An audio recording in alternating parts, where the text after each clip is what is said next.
నమస్తే మిత్రులారా, నేను మీ శ్రీనివాస్ చౌహాన్ అడ్వకేట్. మిత్రులారా, ఓ కేసులోని విషయం ఏంటి అంటే, ఒక మహిళకు తల్లిదండ్రులు ఆమె వివాహ సందర్భంగా ఒక ఆస్తిని పసుపు కుంకుమ కింద ఒక బాండ్ పేపర్ రాసి ఇచ్చారు.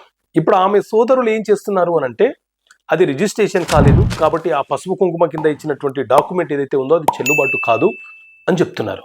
సో పసుపు కుంకుమ కింద తల్లిదండ్రులు ఇచ్చే ఆస్తి రిజిస్ట్రేషన్ చేయాల్సిందేనా? సో మిత్రులారా, 1991లో Gangaraju versus state of Andhra Pradesh కేసులో సుప్రీంకోర్టు చాలా స్పష్టంగా వివరణ ఇచ్చింది. ఏంటి అంటే, రిజిస్ట్రేషన్ యాక్ట్ సెక్షన్ 123 ప్రకారంగా పసుపు కుంకుమ కింద ఆస్తిని ఇవ్వడము అనంటే తల్లిదండ్రులు ఆ ఆస్తిని తమ బిడ్డలకు బహుమతిగా ఇవ్వడం అని అర్థం.